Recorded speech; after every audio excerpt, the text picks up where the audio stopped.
Bero. Bai? Bai? Aparato bat egiteko. Bai? Bai, gezpagik izango da, bat egitetan. Bai? Bai.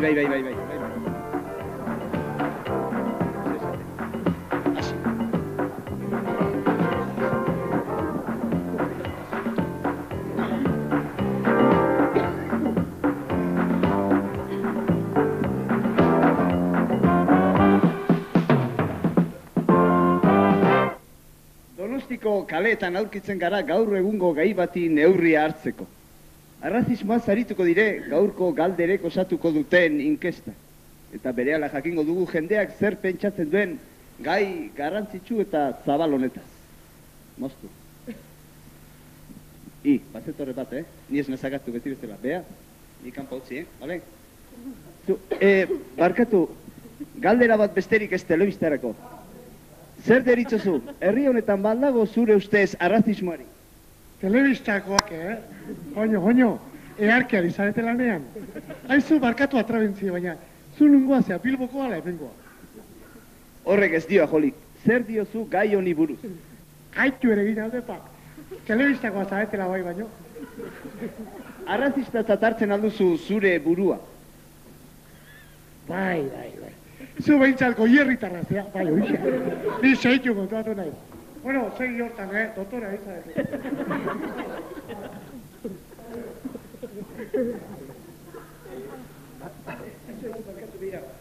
Enkuesta bat egiten ari gara telebistarako eta zure erantzuna behar du. Bai, esan. Arrazistatzat jotzen alduzu zure burua?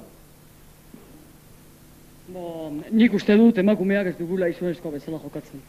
Nere ustez eskubide berdin-berdina bitugu, baina badiru dietza eta konturatzen. Esate baterako. Etxeko andre batek, hainbeste ordu lanean pasa ondoren minifalda jantzi nahi baldin badu, ez dauka inori galdetu beharrik. Eta gutxiago erantzun. Ez dakitu lertu diazunik egin dizuan galdera, nik esan nahi dizun... Ja. Gizonezkoa pentsatzen duzu emakumeak ez dugula ezer ulertzen. Baina oso aukerzalitzate, Ara, gure sentsibilitatea zuena baino asko handiagoa da, jakina. Eta horregatik ez dugu zue bezala jokatu nahi. Gure eskubideen atzetik gabiltza eta pixkanaka gauza batzuk lortzen nahi geha,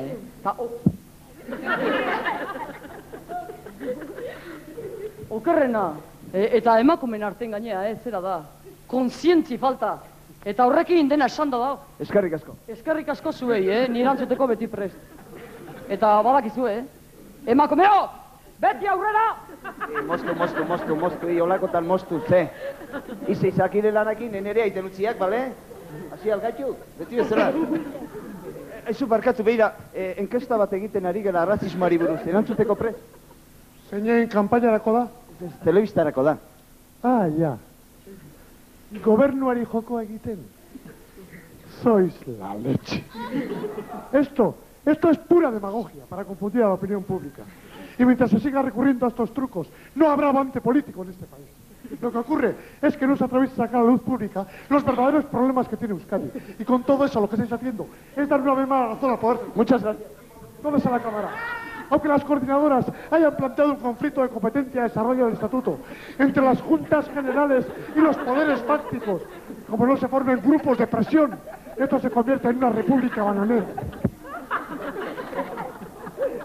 Hay negros como tú, aquí no cambian las cosas. ¿Por qué no le haces esa pregunta al jefe de personal del Estado español? Sois todos unos pringaos. ¡Colaboracionistas de mierda!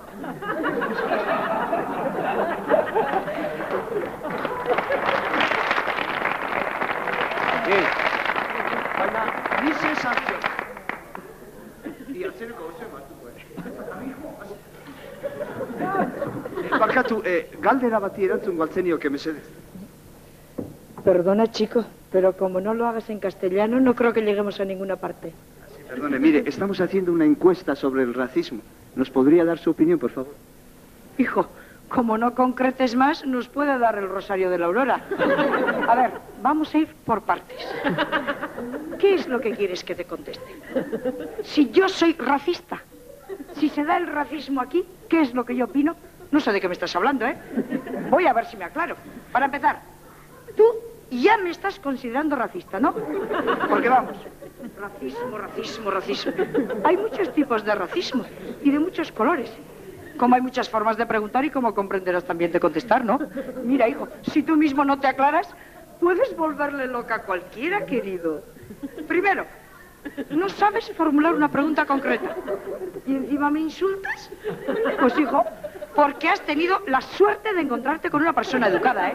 Y que sabe más del tema que tú, que cualquiera esto no te aguanta, ¿eh? Señora, creo que no me ha entendido lo que yo quería Bueno, preguntar. por favor, ya está bien. Me paras en la calle. Me llamas racista y ahora va y resulta que soy imbécil. Así es como nos luce el pelo en este país. Adiós, muy buenas. Y espabila, chico, qué buena falta te hace.